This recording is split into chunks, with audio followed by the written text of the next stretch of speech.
Hello, everybody. My name is Ian Kirkpatrick. I'm an author, idiot, and loin streamer, and today we're going to be talking about one of the ALA's newest books on their ALA banned books list for 2023. That's right, the list is finally out. There are only 3 books that I have to read this year for last year's list, and those are Let's Talk About It, which is today's video, Sold, and Tricks. And so we'll be getting to those probably before the end of May, as well as, some of the other books. Today's book is actually a graphic novel, so there will be some showing of pages, especially for emphasis of what is the content of this book. But before we get started, number 1, if you enjoy what I do here on the channel, please remember to like, share, and subscribe for more. Number 2, if you would like to be featured on this channel, check out the links down in the description below.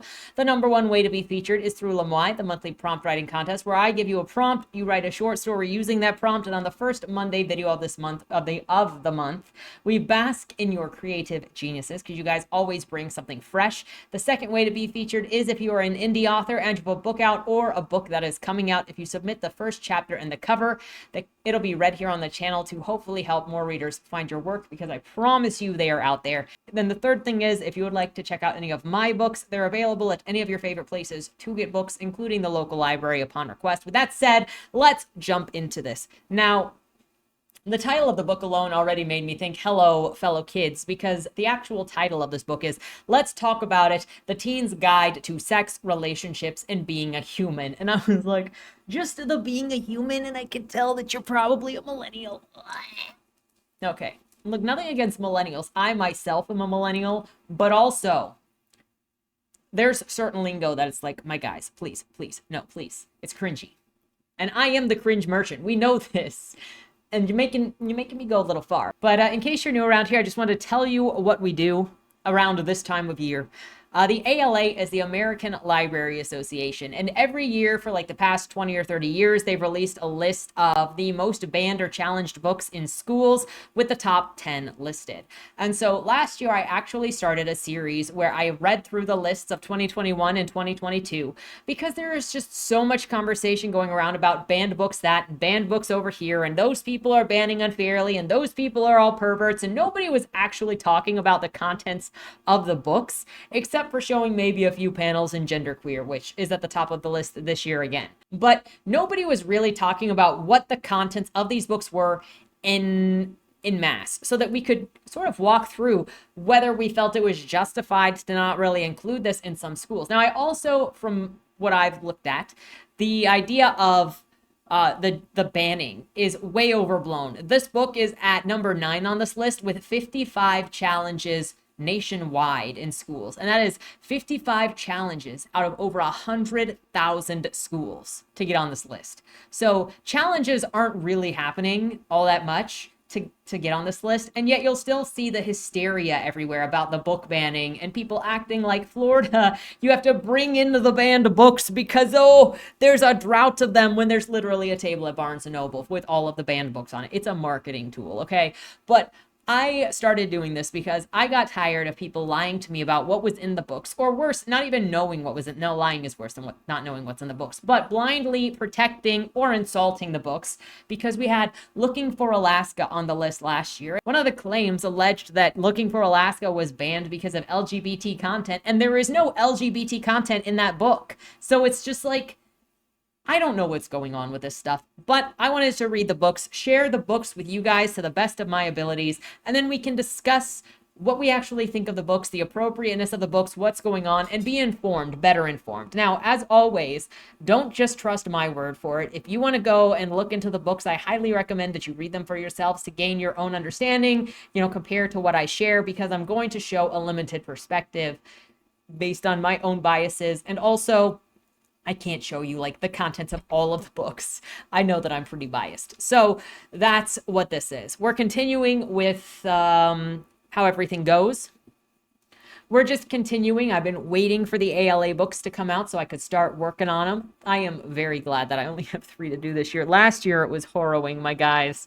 If you were not around for this, but if you want to look at any of the other books that are on the ALA's banned books list, or the reviews that I've done on this channel, there is a playlist for the banned books that'll be at the end of this video to go check them out for yourself, because it's a lot. Of all of the books that were the surprising, I feel like The Perks of Being a Wallflower was the most surprising, because I wasn't expecting nothing to be taking advantage of Charlie the way that he was.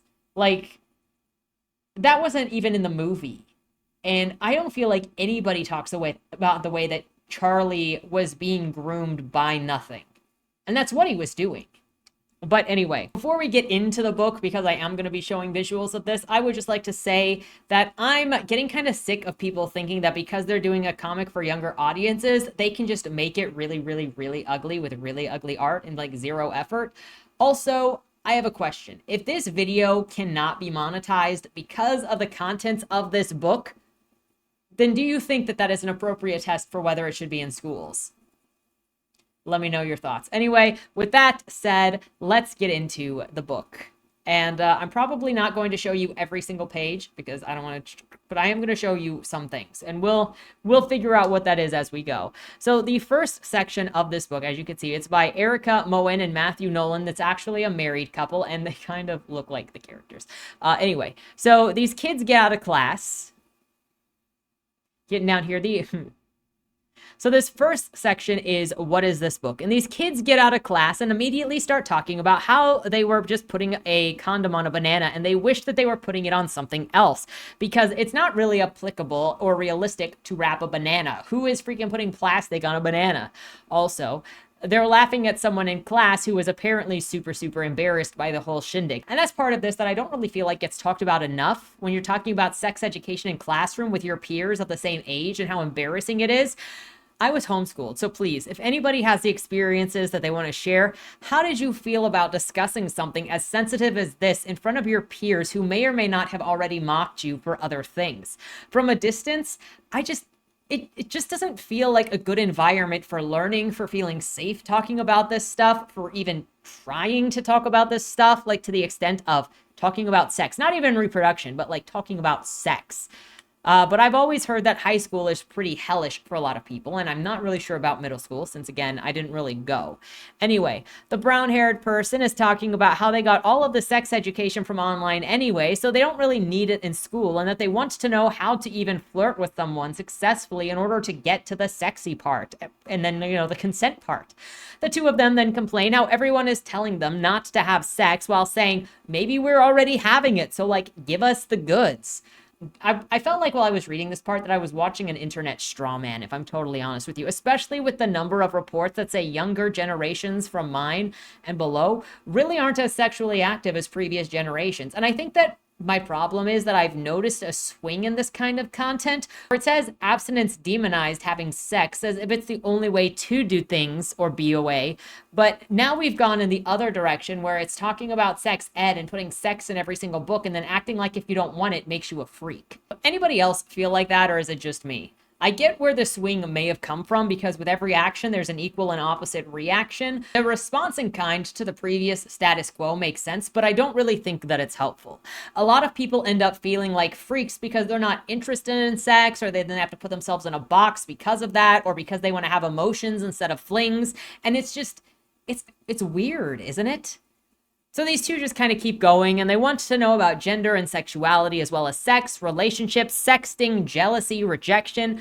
None of these things feel like things that a school needs to be teaching students, though. This is literally a replacement for parenthood.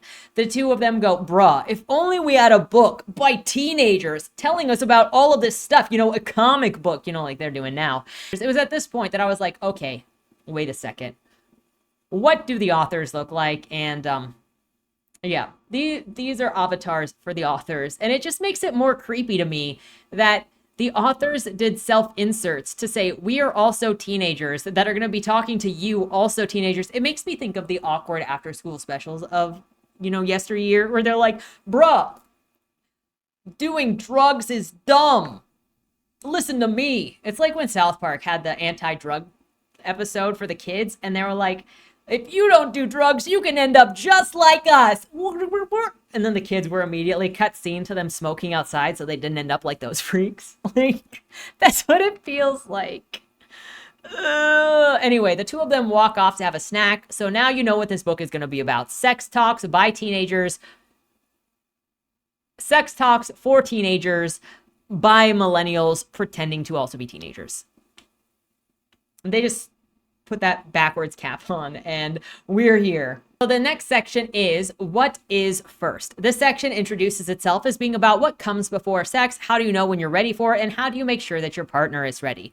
We switch to a bunch of people at a party playing 10 minutes in heaven, and I know that I'm a special idiot, a social idiot, some might say, but I don't understand how 10 minutes in heaven was ever popular. Look, you get into a closet with someone random and your peers are assuming that you're getting down and dirty, maybe you're gonna make somebody smell their fingers when you get out of the closet. I don't know. Sex has always been something private for me. And the fact that people just kind of do it in these closets and then have peers all like guessing what you're doing inside and who's nailing who and what's happening where, is just, it's so awkward. And like, okay, fine. Previous generations were apparently insanely horny. I don't get it. Was that a me thing? Yes, it is. Look, everything is a me thing. It's fine. Anyway, in the closet, one of the two people says that she likes the other one. And do people even say like anymore? Fortunately for her, though, the other person in the closet that she's with, he also likes her. So since they both like each other, the dude is like, bro, let's just freaking get it on, though. The girl proceeds to shout that she's a virgin and she's never done anything before. And she doesn't even know what counts as sex in an overly descriptive paragraph that they really just... It just feels like bad millennial talk writing plus after school special. Quote, it sounds dumb, I know, and I mean like, and obviously I know it's sex when a penis goes inside of a vagina, but like, what about all of the other stuff, like oral sex or hand jobs and fingering? Do those things count as sex, or are they like, I don't know, their own subcategories? Like, what if we are rubbing someone's junk through their pants and they get off? But you have never actually touched their skin. Is that sex or not? And what about kinky people who do those things that are like totally sexual, but it's like not sex, like spanking or like getting tied up with ropes and dangling from the ceiling? The guy explains anything arousing counts as sex, and this turns into the girl saying, wait, she's probably not a virgin then. Yeah, so in like 2 pages we went from I've never done anything and I'm very nervous to, well, you're not a virgin, where the caption reads that you're probably not a perfect virgin. So I guess we're just qualifying things now in virgin shaming, where it says virginity can't really exist anymore because there are so many different kinds of sex. And it's probably like, look, if you ever had a crush on a guy and thought about like marriage, you're probably not a virgin because you considered being in a relationship. So like, are we doing a no true virgin fallacy now? Quote, but since there are so many ways to have sex between so many different kinds of people and body parts, you can be a virgin in one kind of sex act and totally not a virgin in others. Virginity just doesn't work anymore in today's world. Can we stop overcomplicating the idea of what virginity is? Like, everybody knows, but it's just changing things around to obfuscate what the definition is.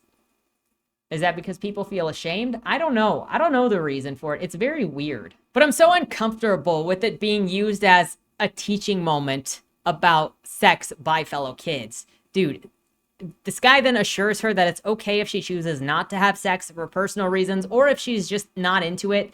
They get into talking about consent and what it means, and consent can be withdrawn at any time. Then we're back to the girl being impressed by the guy's sex knowledge, and he's like, bruh, I am a bit of a sexpert myself, if you know what I mean. Do a lot of research.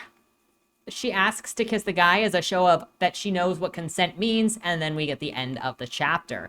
The next chapter is, what is a relationship? A couple of kids are on a bus, and one of them is sending a text, and they get into it about how it's this girl's first relationship, and she confessed feelings to this guy. The two experts around her start explaining how communication is key in a relationship, and you need to understand that your partner is an amazing but flawed human being. However, treat them the way that you expect to be treated. They give us a cringy how to be a hip in a relationship sheet, and then starts talking about polyamory versus open relationships versus monogamy versus casual relationships versus companionship. The original person is now looking at the idea of friends with benefits as ideal for her and what she is looking for. Then the girl in the yellow dress starts going on about how society calls women sluts for having sex, while dudes are players, and wheelchair guy that they're with says like, yeah, dude, it sucks. So I like surround myself with like chicks who will sleep with me and fight people who judge me, lol. Please notice me, you guys. Like, I'm down for an open relationship with both of you players. That is really how it goes, okay? He's like, Oh, it's so cringe. It's so cringe. This ended with a stereotype of fuck the patriarchy and a random mention of systemic inequality. And then the person ends up with saying that they now understand relationships and they'll try to be right, to do right by their partner and themselves. The next section is called Gender and Sexuality. In this section, it opens up with someone saying that they might not be asexual anymore because they've been rethinking about how they feel about sex and possible sex partners, even if they're like not jumping into bed. Even if they're like not jumping into bed. The dude then turns around to randomly talk to some other girl named Sam and asks her what the other kids are even talking about. And she's like, oh, it's sex and gender. You should tell me more about it. The setups in here are like as subtle as porno setups, by the way, where it's like, oh my gosh, where is my stepsister? Oh, she's hanging halfway out of the laundry machine. I guess she looks stuck. I should have helped her dislodge.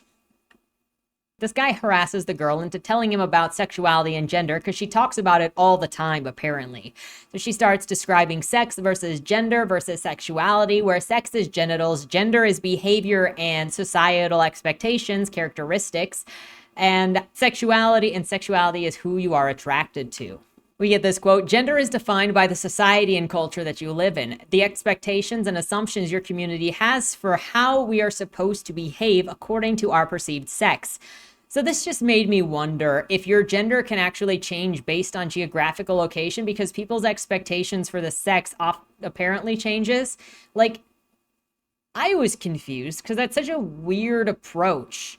Where it's just also, if they say that they're trying to fight some gender binary, but it's also saying that you're not a certain sex. It's saying that you're not a certain gender if you don't act a certain way. So like, it's entirely about enforcing gender binaries and gender expectations and gender stereotypes. And if you don't do something, then they're going to disqualify you from being considered something. So I guess if you're a tomboy, then you're not a female anymore. Like, that's the message that I get. But also, if you're a tomboy in Thailand, then if you move to America, it might be different. Like you could just transition to just being female by geographical location. That's what it feels like to me. And maybe that's just me not understanding what it's trying to do here, but that doesn't feel like a good explanation to me. Quote, the male-female gender binary works for some folks, but leaves out a ton of others. It's an obsolete viewpoint based on a lack of understanding of just how diverse and nuanced people can be. History is actually full of gender rebels, from Joan of Arc in the 1400s to Sylvia Rivera in the 1970s to all of the people who were out today. Fortunately, stepping outside of the binary is becoming better understood and respected nowadays. I have a hard time understanding or accepting that this person is stating Joan of Arc wouldn't be considered female or a woman because she was atypical. Like, I don't think that's even something Joan of Arc would say. So it's weird. This book then defines a bunch of terms like cisgender, agender, genderless, bigender, gender fluid, gender nonconforming, non-binary, genderqueer, and transgender. Then it finishes by saying that you can change your gender whenever you want, and if there are no words to describe for how you feel, make one up because gender is just self-expression. Then they talk about pronouns and how just endless lists of pronouns exist that you can just keep adding them because it's utter chaos. Her suggestion is to just ask every second of every day what pronouns to address someone with and apologize if you get it wrong. Just remember after introductions, forgetting she just said that they can change at any time during the day. And then she gets into sexuality and describes heterosexual, homosexual, bisexual, polysexual, pansexual, asexual, and queer. Funny enough, this book can't actually describe heterosexual because it says people of a different gender, not people of the opposite gender. And actually, it should be saying people of the and actually, if it was going to be honest with what it was trying to describe, shouldn't it say people of the opposite sex? Because typically, heterosexuality has to do with an attraction to the genitals. And if we've described that the sexuality and the sex is the body, then it would correspond with the physical sex of the person, right?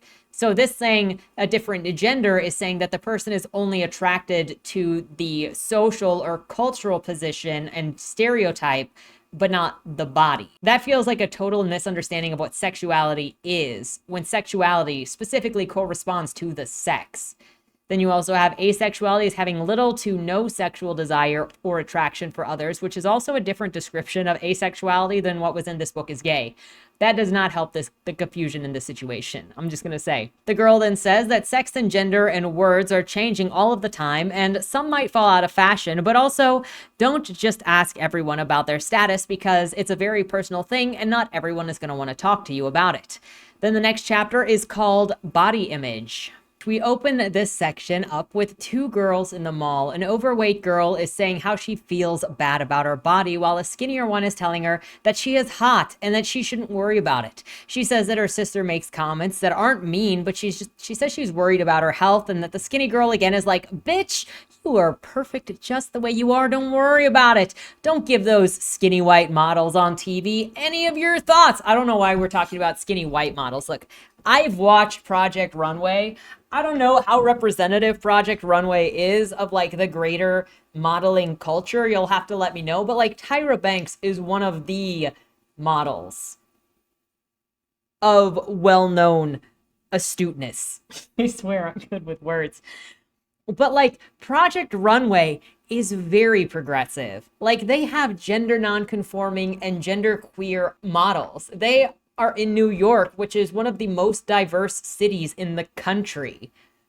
So like this feels so outdated to like the standards that I am used to, because I don't even know what it's talking about, just all of the white models, because they're not just a bunch of straight skinny white models. Project Runway literally has a bunch of different body types, and let me tell you, some of those Project Runway designers get mad when they have the non-model shaped bodies. They are not prepared for the body types, okay?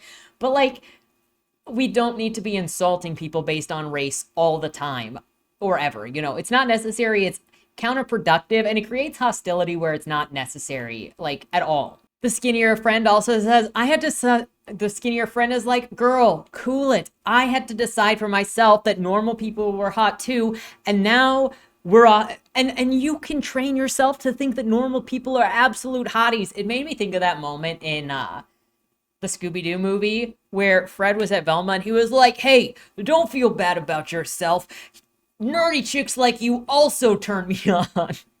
Anyway, so then we're off to learn about how to find normal people attractive, because that is what we're doing now. She tells her friend that just because you don't like something about your body doesn't mean that somebody else won't. And while that is absolutely true, do you also want to tell someone that how they feel about themselves should be good because somebody else gives them external validation for their appearance? I mean, it's one thing to be like, you know, my spouse finds me super hot. But it's another thing to be like, look, don't feel bad about yourself because Jeremy over there will pay $20 a month for your OnlyFans because he is into your special kind of body. Like, girl, there's a Kinkster for everything. Like, can we also, this is just like hotness equity, where when everyone is hot, no one is hot. Everybody then just becomes lukewarm. Like, look, bro, you can't make everyone attracted to what you're attracted to. It's just not happening, and that's fine. People don't have to be attracted to what you're attracted to. They don't have to be attracted to what you look like. And there's this level of manipulation and a lot of discourse around attractiveness. It's come up in character design conversations. It's come up in television. It's come up in modeling, because people feel like others are trying to force them into finding something attractive. And like, you can create something and the perceptions in your story or in whatever, but trying to force others to find you attractive when they don't, and emotionally manipulating people into doing that or coercing people into doing that is just wrong. And so this idea of, well, I find it attractive, which means it is obviously just attractive. Love what you love, girl. You please yourself. But can we stop with just like pushing on people in the wrong way? That's my thing, is just respect people's boundaries, respect people's tastes. And it's a great thing to like love yourself for who you are and be happy with yourself wherever that's at.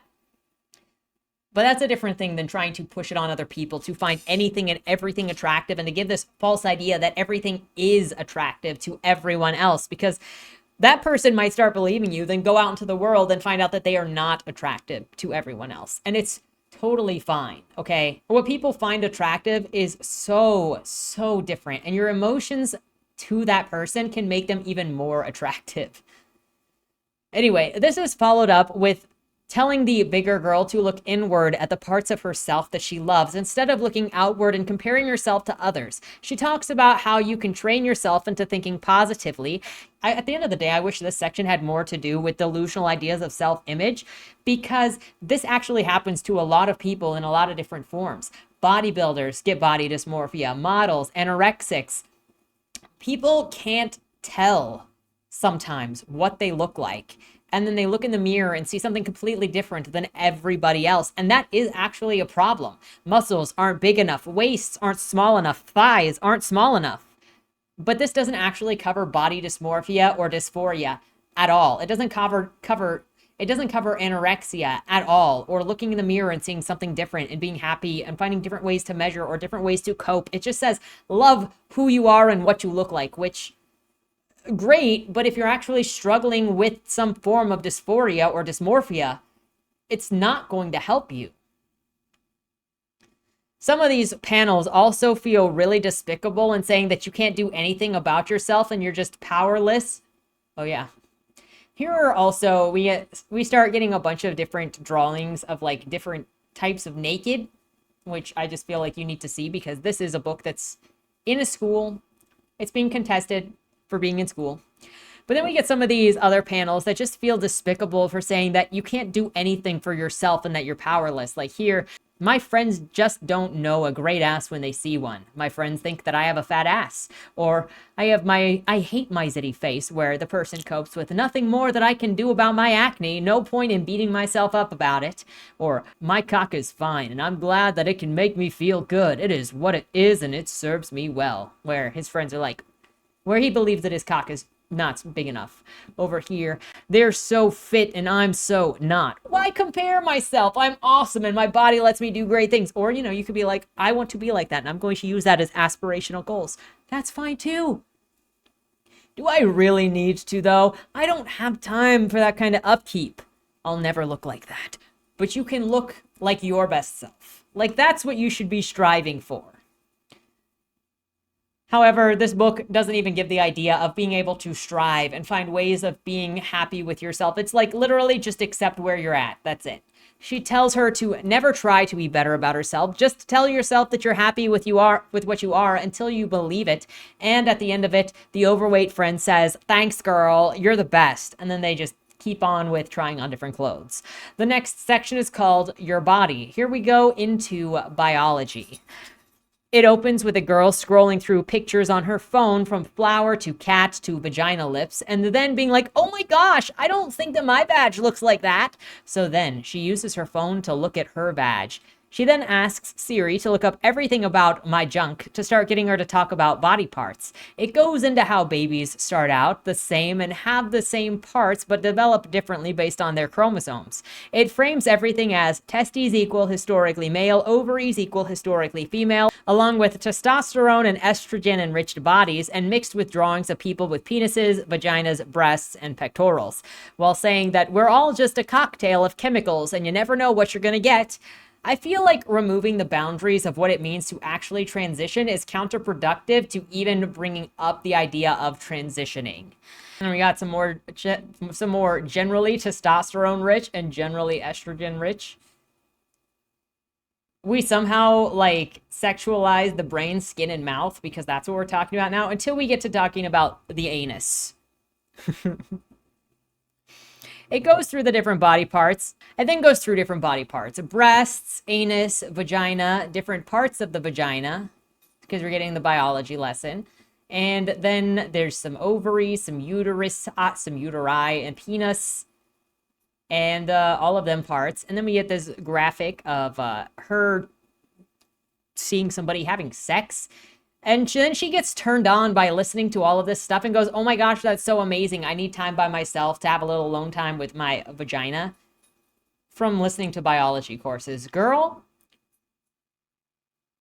this is weird.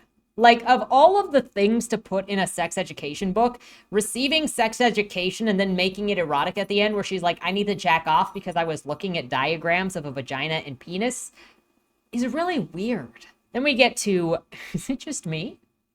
Then we get to a section called Where Do I Start? Where do you start? This section opens with a girl chilling when she gets a text from someone. Her sister asks her what's up, and the girl freaks out saying that she thinks that they're sexting and that she is not sure that she's ready for the next step and it's intimate, and oh my gosh, she is in a panic mode. The sister is going to go make some tea and tell her about, sex and sexy time and what's up. Older sister says that you don't need to rush into sex. You can feel your way through it as it's personal. And the younger sister is like, bruh, stop telling me to hold back. I don't want any of that abstinence shit. Like, tell me what the frick I need to be doing. So then the older sister starts walking her through the thoughts of like, ask a bunch of questions of yourself, what you're looking for, what your partner is looking for, so you can bang out the details before the big bang. She then gives a list of questions to ask to make sure that you're compatible with yourself and your partner. And the younger sister freaks out on what if she doesn't like it or she regrets it later, or then the bigger sister is just like, meh, sex is scary, especially at first, but hopefully talking about it will help prepare you for what's to come. Then she tells her that you can't be prepared for everything, which is fine, and you'll get better with time and practice. So don't worry if it feels scary, it won't always be scary. The next section is about masturbation. And this starts out with two girls leaving class to go and get something to eat. And they start talking about the one girl who's in a relationship that she's not fulfilled with having sex because her boyfriend isn't like doing it for her. So then the other girl is like, well, maybe you should go and masturbate in front of him because it'll be a twofer. Like, it is super hot, but then also it'll show your boyfriend what he needs to do in order to please you. And the other girl is like, I've never masturbated before. And she's like, girl, are you serious? Are you serious? You've never done the do to yourself? Because this girl right here with her burrito and her burrito arm believes that you can't have good sex unless you have masturbated. And if you've never masturbated, then you'll never actually have good sex because you don't know how to please yourself. This chapter actually teeters between both saying that you don't have to like it and you don't have to be into masturbation, but you also need to do it or else you're never going to have fulfilling sex. They then walk through different manners of touching yourself and giving full directions with drawings on different manners of masturbation between the penis and the vulva. Literally, we've got an instruction manual. Like,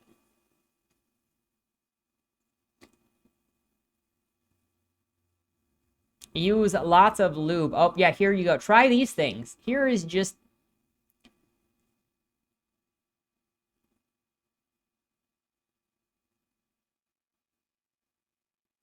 some informational guides. Oh my gosh. You'd think that they couldn't get worse than some stuff from last year, and I'm just like, I don't want to look at this. I don't want to. And then it goes into talking about how you can fantasize while touching yourself. And you don't like have to want fantasies to be real to imagine it if it's making you horny. Like, sometimes you're just into horny fantasies that you're not actually into in real life. And that's totally fine. Just because you do it doesn't mean that you have to. And then she's like, and if you masturbate enough, someday maybe you will be rewarded with an earth-shattering orgasm. You're welcome.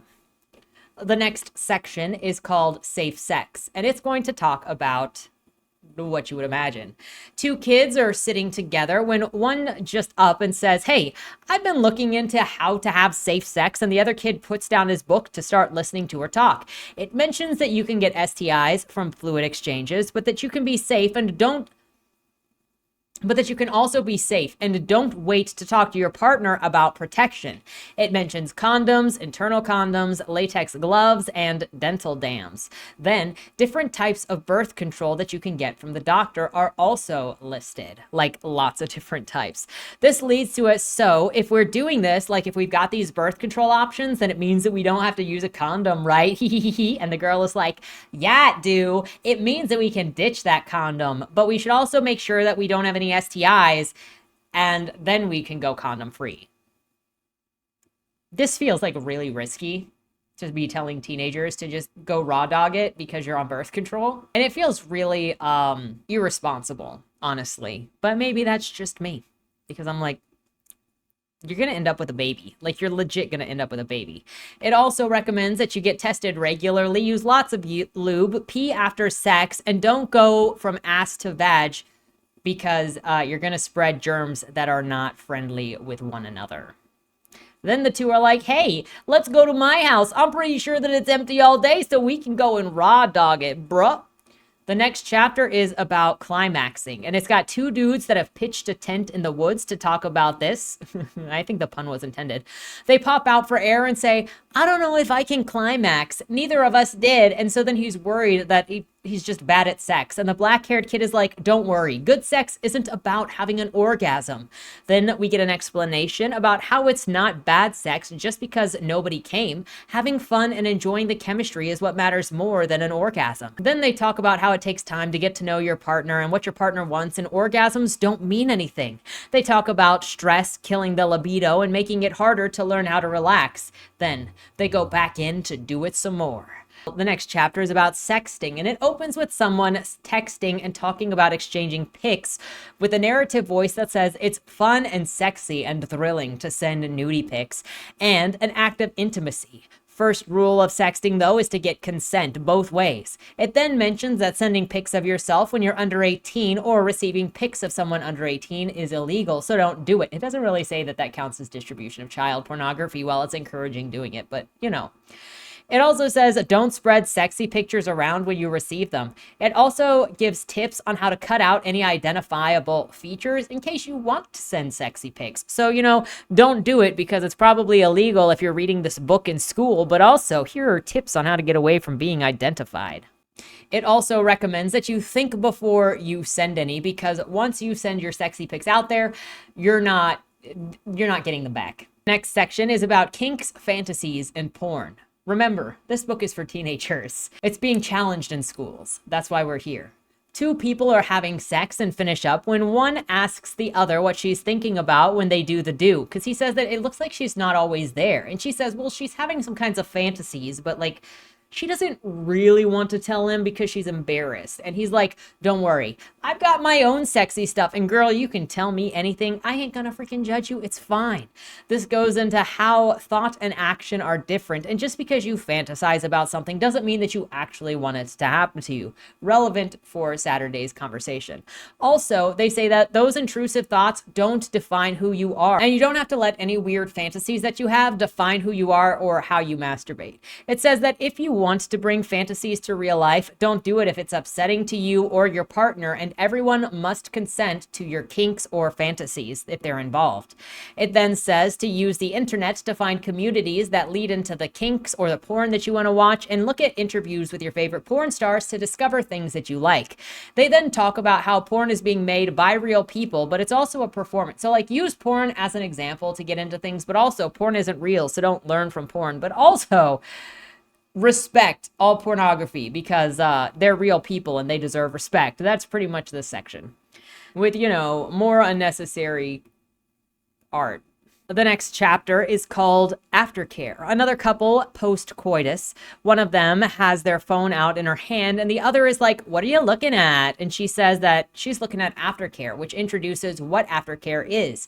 She talks about telling yourself that it's going to be okay if you're feeling down, steadying yourself if you're shaking, and check with your partner because y'all are post-coital together, so you both might be emotionally high. It just made it feel like sex is it being trauma.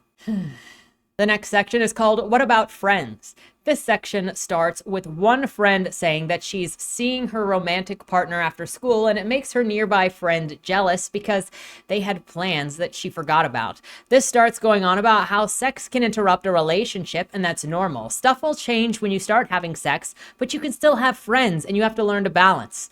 Personally, I don't know why this section was framed as when you start having sex, your friendships will change, instead of just saying when you have a relationship, your friendships will change. Because you can have a relationship without having sex and you'll still have to change your time management and your friends still might feel neglected because you're spending time with your partner even without sex. But it frames this whole thing as, well, you're having sex and they're not. And maybe you're going to come and start talking about how you're having sex and they're going to be jealous because they're not having sex.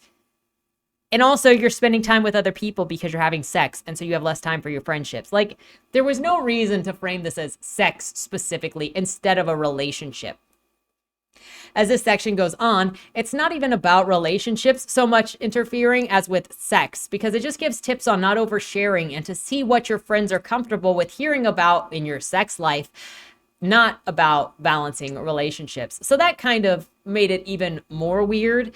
And it doesn't it says don't feel pressure to have sex because your friends are having sex, and then there's an adjustment period for when your friends start having sex, though it still partially means relationships in the final panel of this. But all the narrative talks about is people talking about sex with their friends. This section also, for some reason, does not talk about using discretion when talking about your intimate relationships with other people, because, like, maybe I'm the freak here, but maybe you should check that your partner is okay with you telling other people about your sexual relationship. So, like, they're not surprised when they go to meet your friends and your friends know how you're having sex. Some people might find that violating if they don't know that you're telling other people about your sexual relationship. Personally, I wouldn't be a fan of a partner or a spouse talking about our sexual relationship and not asking if I'm okay with it, because I think it's a really intimate thing.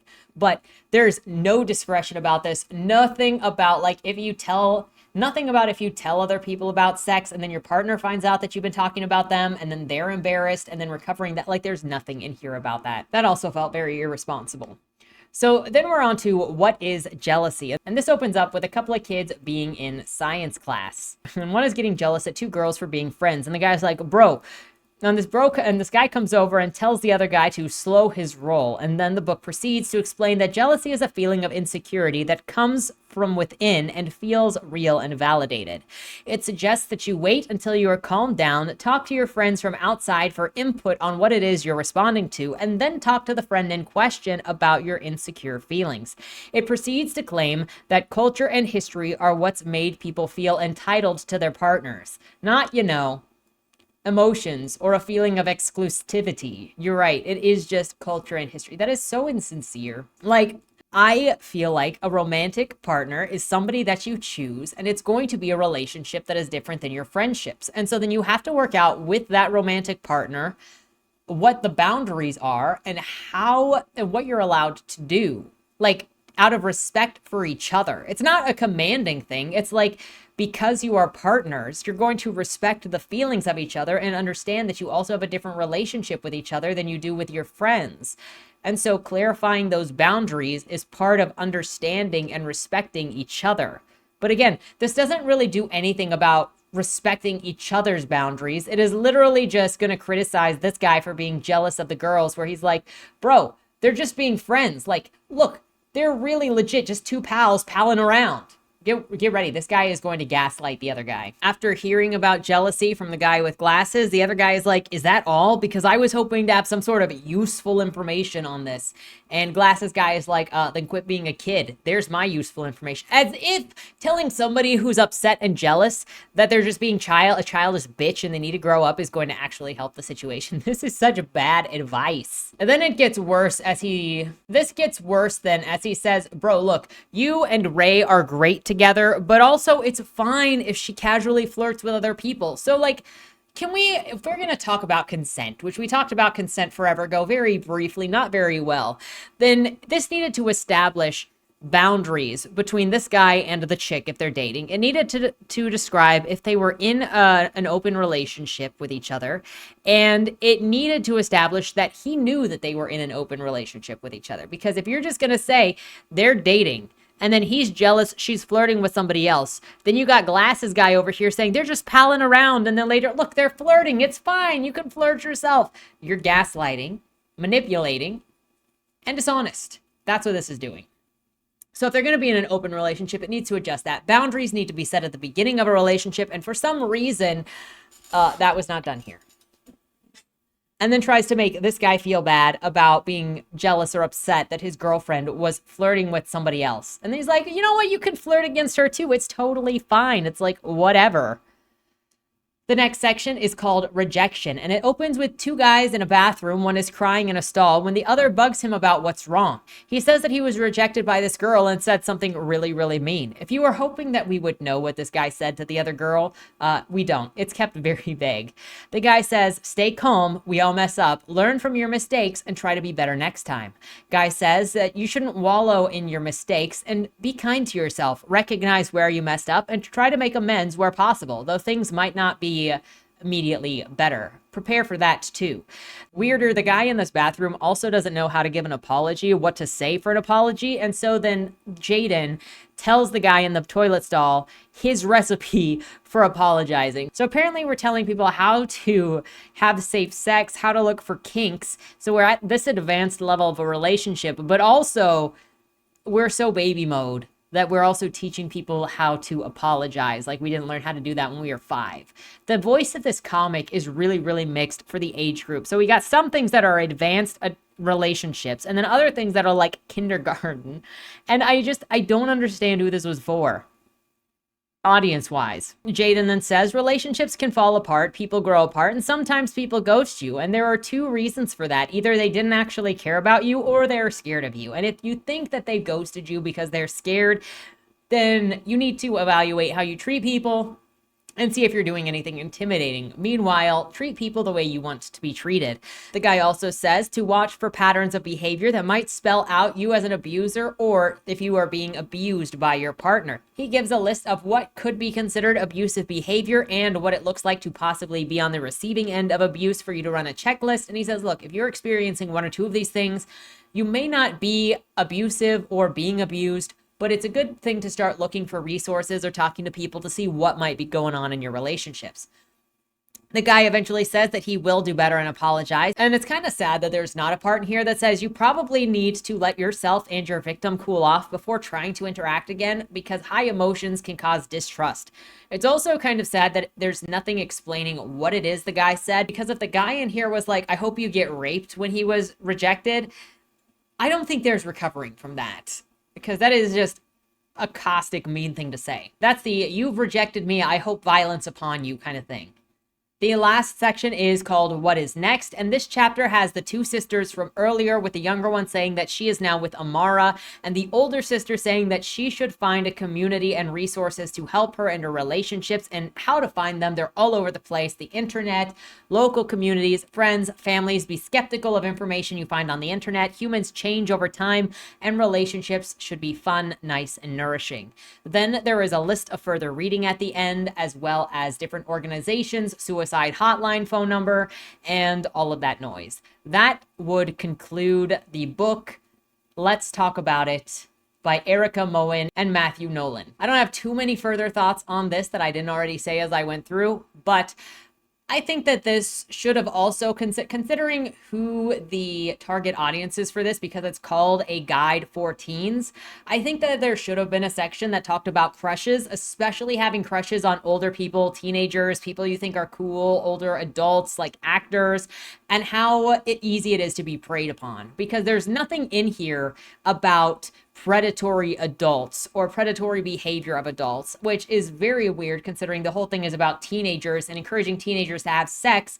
You're gonna encourage teenagers to get into dangerous situations with adults who are going to use them based on the way that this book is written.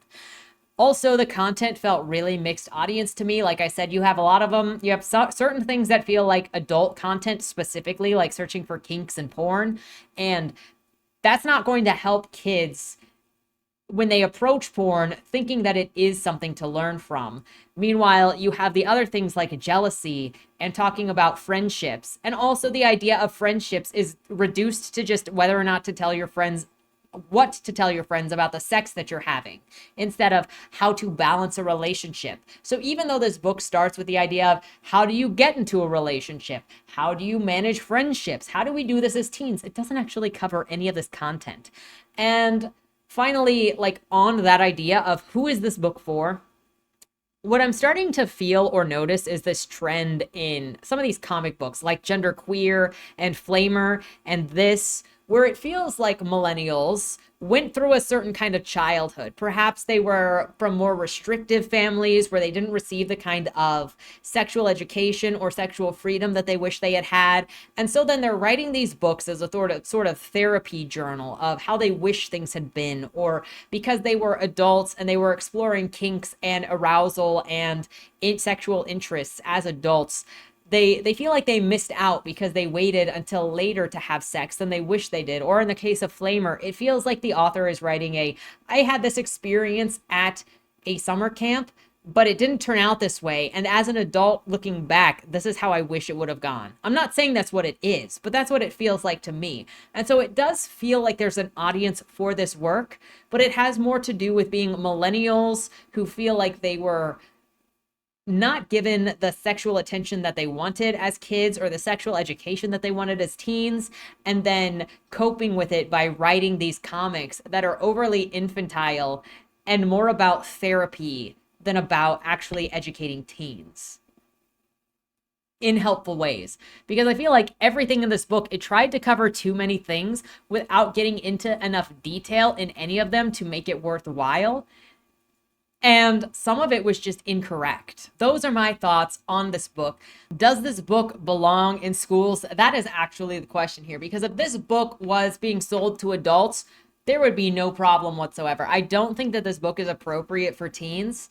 I think that some changes to it could make it more appropriate for teens. And I think it would actually be more helpful to have a book that is specifically for when you're getting in a relationship, crushes, the first love, taking it slow, resources, friends, like focus on the interpersonal stuff, and then do a follow-up book that is all about the sex education as a separate thing.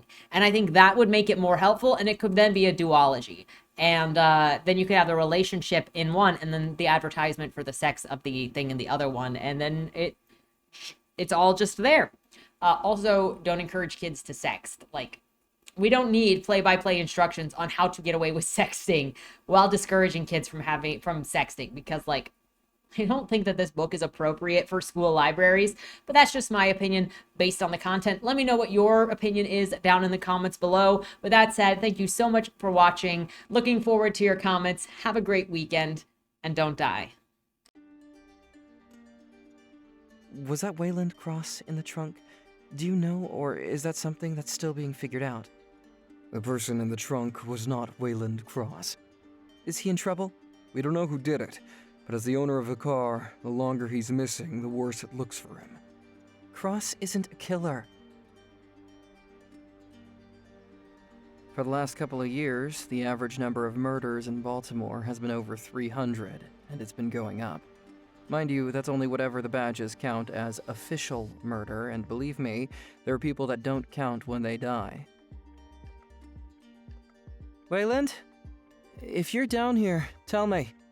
I'm not talking to the badges, I've been looking for you. They found a body in your trunk. Why? Did you do that? To the left, plain black letters read along the wall.